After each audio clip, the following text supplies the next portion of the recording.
India की G20 की presidency की शुरुआत हुई 1 दिसंबर 2022 से और अब इसकी 18 समिट होने वाली है 9th एंड 10th सितंबर 2023 को न्यू दिल्ली में, जिसे चेयर किया जाएगा इंडियन पीएम नरेंद्र मोदी जी के द्वारा। पर इतना हम सब जानते हैं, यहाँ क्वेश्चन ये है कि आखिर G20 है क्या और इसकी इम्पोर्टेंस क्या है और वर्ल्ड में ये ग्रुप किस तरह से अपने इन्फ्लुएंस को शो करता है। तो आज के इस वीडियो में हम इन्हीं क्वेश्चन को जानने की कोशिश करेंगे। बट शुरुआत करते हैं G20 के बैकग्राउंड से। जुलाई 1997 ये वो ईयर है जब शुरुआत हुई एशिया में फाइनेंशियल क्राइसिस की। बट ये क्राइसिस थे क्या? बेसिकली इस क्राइसिस की शुरुआत हुई ईस्ट एशियन कंट्रीज से, जिन्होंने अपनी करेंसी का डीवैल्यूएशन करना शुरू किया। सबसे पहला ऐसा करने वाला कंट्री था 1997 में थाईलैंड, जो धीरे धीरे अदर नेशन में भी स्प्रेड होने लगा, जैसे कि south Korea, Indonesia, Malaysia etcetera. अब आप सोच रहे होंगे कि डीवैल्यूएशन आखिर है क्या। फॉर एग्जाम्पल, आज $1 80 का है, बट कुछ टाइम बाद अगर वही $1 100 का हो जाए तो इसका मतलब है इंडियन करेंसी की वैल्यू का गिरना और डॉलर की वैल्यू का बढ़ जाना। बट थाईलैंड में वहाँ की गवर्नमेंट ने खुद से ही अपनी करेंसी का डीवैल्यूएशन किया था और ऐसा करने का एम था इन कंट्रीज में फॉरेन डायरेक्ट इन्वेस्टमेंट को बढ़ावा देना, जिससे अदर कंट्रीज ने भी ऐसा करना शुरू कर दिया। पर लगातार ऐसा होने से इन कंट्रीज की इकोनॉमी डिक्लाइन होने लगी और इन पर फॉरेन डेब्ट बढ़ता गया, जिसके बाद IMF और वर्ल्ड बैंक ने इन कंट्रीज को इस क्राइसिस से बाहर लाने के लिए इनके साथ कोऑपरेट करना शुरू किया और फाइनली ये कंट्रीज इस क्राइसिस से बाहर आ पाई। ये सब हो जाने के बाद ये समझा गया कि वर्ल्ड में जरूरत है एक ऐसे ग्रुप की जो इन कंट्रीज से एक बड़े मंच पर इनके फाइनेंशियल प्रॉब्लम से डील कर सके या इन प्रॉब्लम से डील करने के लिए कोई एजेंडा बना सके। G20 से पहले G7 ऑलरेडी एग्जिस्ट करता था। G7 मीन्स ग्रुप ऑफ 7, जिसे पहले G8 कहा जाता था, पर रशिया के बाहर हो जाने के बाद से इसे G7 कहा जाता है। इस ग्रुप को क्रिएट किया गया था 1970s में। इस ग्रुप 7 में शामिल हैं USA, Britain, France, Italy, Germany, Japan, Canada जैसे डेवलप्ड कंट्री। बेसिकली ये उन कंट्रीज का ग्रुप है जो ऑलरेडी काफी ज्यादा एडवांस और फाइनेंशियली स्टेबल हैं। अब ऐसे में नीड थी एक ऐसे ग्रुप की जिसमें लेस या मीडियम इनकम वाले कंट्रीज को भी शामिल किया जा सके और फाइनली 1999 में बनाया गया G20, जिसमें डेवलपिंग कंट्रीज को भी जगह दी गई, जिससे आने वाले टाइम पर ग्लोबल इकोनॉमी को बेटर किया जा सके। अब अगर G20 में शामिल कंट्रीज की बात करें तो इसमें शामिल है 19 कंट्रीज और यूरोपियन यूनियन। इसके बैकग्राउंड के बाद जानते हैं G20 को डिटेल से। G20 को फाउंड किया गया था 1999 में। इसकी फर्स्ट समिट हुई दिसंबर 1999 में जर्मनी की कैपिटल बर्लिन में। शुरुआत में इसकी समिट में शामिल हुआ करते थे इसके मेंबर कंट्रीज के फाइनेंस मिनिस्टर और सेंट्रल बैंक के हेड यानी गवर्नर्स। बेसिकली ये एक तरह की सिंपल समिट हुआ करती थी। बट फर्स्ट लीडर समिट हुई नवंबर 2008 में USA के वॉशिंगटन DC में।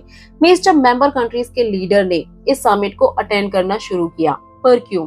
क्योंकि 2008 में ग्लोबल फाइनेंशियल क्राइसिस देखने को मिलते हैं, जिसके बाद फ्रांस, जो उस टाइम यूरोपियन यूनियन का चेयरमैन था, उसने सजेस्ट किया कि हमें मीडियम इनकम वाले कंट्रीज से बात करनी होगी और ऐसा किया जा सकता था थ्रू G20, जिसकी शुरुआत हुई USA से, जहां इसकी फर्स्ट लीडर समिट को ऑर्गेनाइज किया गया, जिससे इन मेंबर कंट्रीज के लीडर्स की मीटिंग हो सकी और उस टाइम के क्राइसिस को इस समिट में डिस्कस किया गया और क्राइसिस को सॉल्व करने के लिए कुछ स्पेसिफिक कंट्रीज को फाइनेंशियल एड देने की बात की गई, जिससे इन कंट्रीज को फाइनेंशियल क्राइसिस से बाहर निकाला जा सके। और यहीं से G20 के शिखर सम्मेलन यानी लीडर समिट की शुरुआत हुई।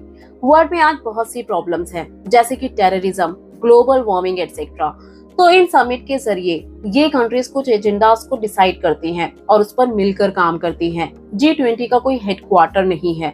इसकी प्रेसिडेंसी या चेयरमैनशिप किसके पास होगी ये डिसाइड किया जाता है ट्रोइका के हिसाब से, जिसका मतलब है प्रेजेंट का चेयरमैन, एक साल पहले जो चेयरमैन था और आने वाले साल में जो G20 का चेयरमैन होगा, इन तीनों को मिलाकर बनता है ट्रोइका। इस ट्रोइका में प्रेजेंट चेयरमैन को क्या करना है उसे लास्ट ईयर के चेयरमैन से पता चलता है और जो फ्यूचर में चेयरमैन होगा उसे प्रेजेंट के चेयरमैन से पता चलता है कि किस तरह काम को आगे लेकर जाना है। G20 का एम है मीडियम इनकम वाले कंट्रीज को शामिल कर ग्लोबल फाइनेंशियल स्टेबिलिटी को सिक्योर करना। फॉर एग्जाम्पल, थाईलैंड में करेंसी का डीवैल्यूएशन किया जाता है जो दूसरी कंट्रीज में भी स्प्रेड कर जाता है और इसका असर हमें वेस्ट में भी देखने को मिलता है। इसीलिए जरूरी है वर्ल्ड में फाइनेंशियल स्टेबिलिटी को बनाए रखना। ये ग्रुप वर्ल्ड की 2/3 पॉपुलेशन को कवर करता है। G20 कंट्रीज की जीडीपी वर्ल्ड की जीडीपी का 85% है और इनका ट्रेड 75% है। इसके मेंबर कंट्रीज है G7 में शामिल कंट्रीज जैसे कि USA, Germany, Japan, France, Italy, Britain और कनाडा जैसे डेवलप्ड कंट्रीज।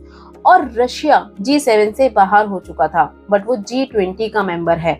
इनके साथ साथ Argentina, Australia, Brazil, China, India, Indonesia, Mexico, Saudi Arabia, south Africa, south Korea, Turkey और यूरोपियन यूनियन। G20 के सभी मेंबर्स को आप यहाँ देख सकते हैं।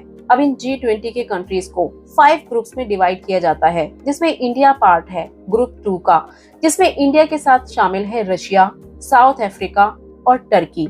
किस ग्रुप में कौन से कंट्रीज को रखा गया है आप उन्हें यहाँ देख सकते हैं। इसके साथ साथ कुछ गेस्ट कंट्रीज भी हैं जो सितंबर में न्यू दिल्ली में होने वाले समिट को अटेंड करेंगे, जैसे कि Bangladesh, Egypt, Mauritius, Netherland, Nigeria, Oman, Singapore, Spain और यूनाइटेड अरब एमिरेट्स। इन सभी गेस्ट कंट्रीज में से स्पेन G20 का परमानेंट गेस्ट है। एंड मोस्ट इम्पोर्टेंट, इस बार ये समिट रशिया के प्रेसिडेंट व्लादिमीर पुतिन अटेंड नहीं करेंगे। अब बात करते हैं G20 और इंडिया के चेयरमैनशिप की।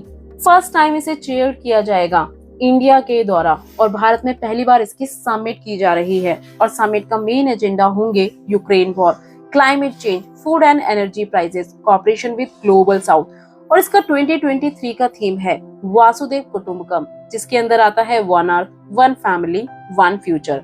तो ये थी कुछ इंपॉर्टेंट बातें G20 के बारे में। Hope you like this information about G20. For more videos, do like, share and don't forget to subscribe our channel.